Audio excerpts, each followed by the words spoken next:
Well, congratulations on the win tonight, Coach. A couple of recalled plays there, a couple recalled goals. How frustrating was that for you and the team? It's part of it. I mean, that's, one thing at our level, we're restricted on what we can challenge and, what camera angles are available. And,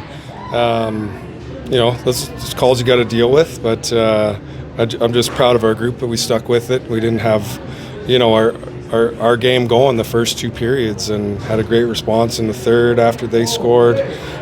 Power play came up huge, and then, really good sacrifice and determination to close it out, and a couple smart plays to make sure the puck got out of our zone and they didn't have any extended time. It was a great job. What is the bench like in the third period when that goal against goes in kind of early, kind of the belief of this group? What are you hearing? Yeah, you look at the leadership up and down our lineup, and, you look at tonight where, we lose Ludwig in the first period, and we're playing with 5D, and, they're putting a lot of pressure on us, and they're controlling the play for a lot of that game and a lot of the first two periods. And, something we just talked about after the second is let's get a reset. What's in the past is in the past. We know how we need to play. And the bench is positive. It's led by, our veteran guys, and it has been all season long. Belief in this locker room is, as good as I've ever seen. And we didn't quit, and we stuck with it, and we got rewarded. How did you see the momentum change with the Chase Bradley tying goal? Well, they get the goal, and then, I think first, he takes the penalty, puts him on the power play. We do a great job killing it off, and, Minor was outstanding. That one goes off a skate and stick and in.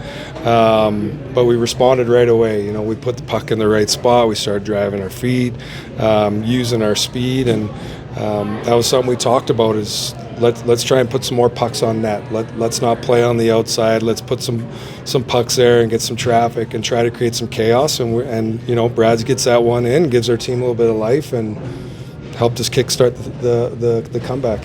Did you have to give your team a little bit of a path forward with San Jose making it hard to get speed through the neutral zone? Over the course of the series, it just became tighter and tighter to use speed in your transition game. What kind of path forward did you give your team? Well, just, we're a team that when we're playing to our identity, like we're driving our feet, and we're jumping to seams quick, and we're able to tip some pucks to space and use our speed. And you got to give a lot of credit to San Jose. It's a big hockey team that takes up a lot of space, and they were physical and leaning on us all series, and we had to fight to get some ice. But when we made and executed some of those plays, it opened up for us. So the message was, let's just play as fast as we can north. Telling our D, let's get our feet going. Forwards will find the seams and get ticks on it, and at least worst case scenario, it's going to be put in a spot where we can get first touch on it. And talk to me about your decision to put Taylor McCarr into the lineup tonight. I think speed is something that he certainly brings to his game, but playoff debut in a Game 4 with the opportunity to advance. It's kind of a huge moment to put him in. Well, it's the perfect moment, he's been with us for a while now. He's played a couple games. He's got his feet wet with the league. The experience in the playoffs is second to none. It's so huge for his development to be in an event like that where there's pressure, there's stress, and I thought he handled it well. He's got great size, great speed. He was physical out there. He wasn't timid. I thought he just did a great job. It's something for him to really build off of. So coming up next, you are either going to be going up against the Canucks or the Firebirds. How are you going to kind of prepare in this little bit of time off? Well, we'll keep an eye. Well, first and foremost, we're going to give our guys, it's time for us to rest. We just played 3 and 4 with travel, 2 overtime games, a hard-fought one to the wire here. It's a great opportunity for us to get some rest and reset. And then as a staff, we'll keep an eye on the series and see where we're at. We had some time to prepare for this one. We've got a little bit of a time. We know it's down to 2 opponents, and we'll keep an eye on that series and do the best we can to keep the team ready. Coach, talk a little bit about closing this one out with the empty netter. We were able to seal it and put it away. What does that say going forward? Well, I mean, obviously it's a big lesson. Obviously, we had that opportunity last night. They score on the pull goalie, you get it tied up. So there was a point of emphasis on our structure in that situation. I thought we did a much better job. There's a couple times where we had to take some icings, a couple times where we beat it out. We probably could have iced it, but I thought it was a great rebound from the night before. What does it do for your team's confidence knowing you can beat a goaltender like Ascor out 3 times? Yeah, I mean, we got a confident group.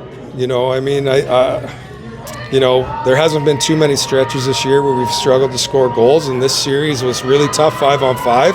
I think the adaptability for our group in this series about having to get a little more, inside ice and be able to dig in and battle at the net front to create some screens and secondary opportunities. And when guys get rewarded in those situations, the courage goes up. Thanks, Coach. Speaking of adaptability, since you guys have lost a couple of defensemen, how is the lineup going to be adapted in that case? We'll just have to wait and see. We got some time. I'm not thinking about, I got to get some information from the medical staff on how these guys are doing, but we've got some time before we have to make any decisions. Thank you so much. Thank you.